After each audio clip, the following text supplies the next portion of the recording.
whether you want to become a leader or not, but then understanding the leadership theory would be helpful. In future, there might be a situation wherein you may be forced to undertake a leadership position, or it may happen that you may yourself want to become a leader depending on the circumstances. So learning is always helpful. Basically, there are 8 leadership theories which are under discussion, and these 8 leaderships are described below. Great man theory of leadership.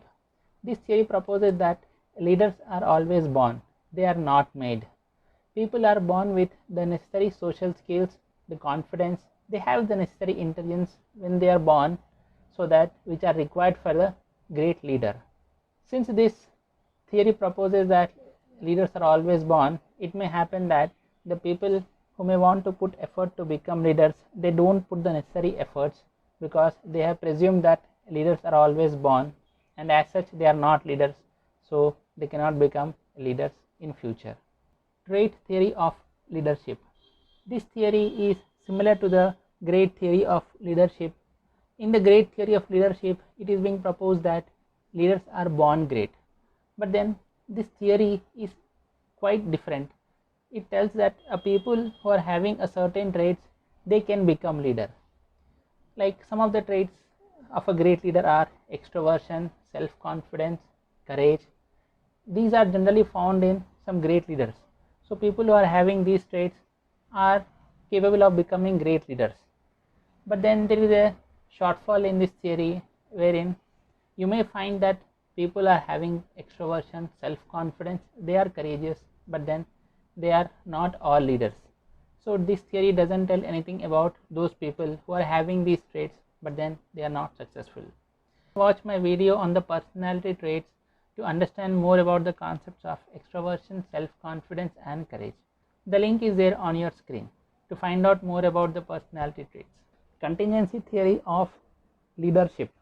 This theory proposes that depending on the circumstances and the different variables and the setting that is there in your position, you have to choose the leadership style accordingly. That is, there are some conditions that are imposed on you, and then you have to choose the leadership style accordingly.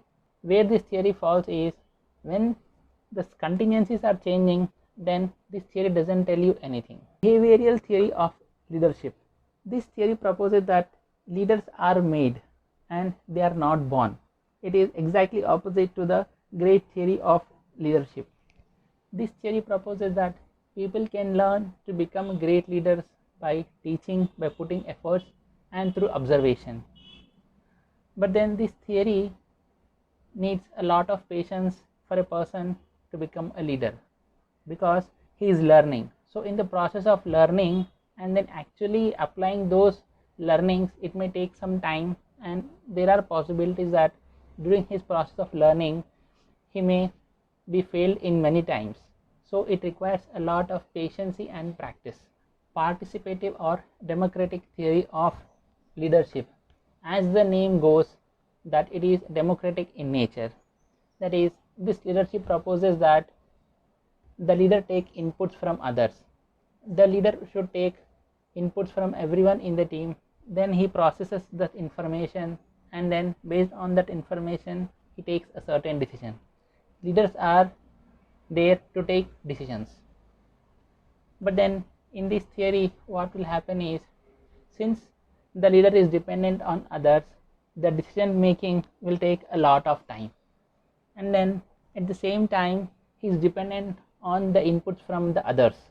When the inputs are not available or when the inputs are conflicting, then it may lead to indecisiveness and the leader may not arrive at a decision. Situational theory of leadership. This theory proposes that leaders should always adapt the leadership depending on the situation. They have to access the situation and then they have to adapt a leadership style. It also tells you that not all situations should have a leadership style. Every situation demands a different leadership style. This theory emphasizes on the situations, and at the same time it emphasizes on the team members and their capabilities and their perceptions.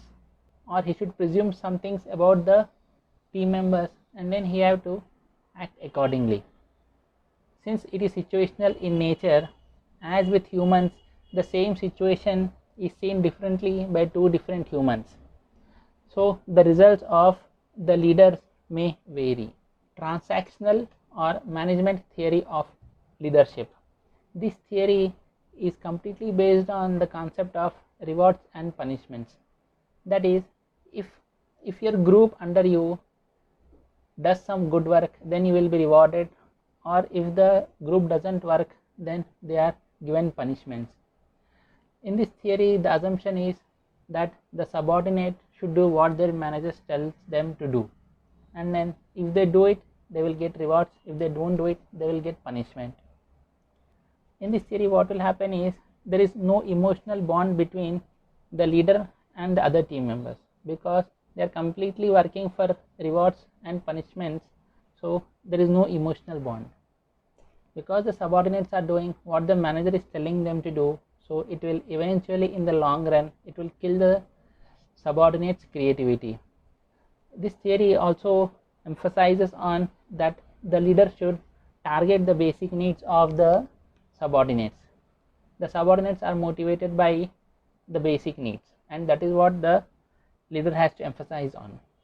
To know more about the basic needs and how they motivate the employees, you can watch this video.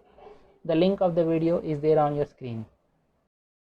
Transformational or relational theory of leadership. This theory tells that people will follow a person who inspires them, who transforms them. A person with a vision and passion can achieve great things. This theory proposes that the performance of the group members is important, and at the same time, the leader will also want each person in the team to fulfill his or her potential. Transformational theory is good. It works on the transformation of the leader as well as the other subordinates. Everybody wants to achieve their potential. Everybody is given a set of freedom to work on. But then there are situations that the organization forces you to adapt to a command style. Then in that case, what will happen is, since there are no transformation is to be done, they just have to follow some basic rules and regulations, then such type of leadership will fail there, and they will be frustrated. If you want to become a leader, then it is important that you should know these leadership styles. Depending on the situation, depending on the behavior of your team members, depending on the organizational needs, you have to switch to the different leadership style. So try to be flexible and adopt the leadership style accordingly. I wish that you all become great leaders in future. If you have liked the video, hit the like button, subscribe to the channel for some more amazing videos.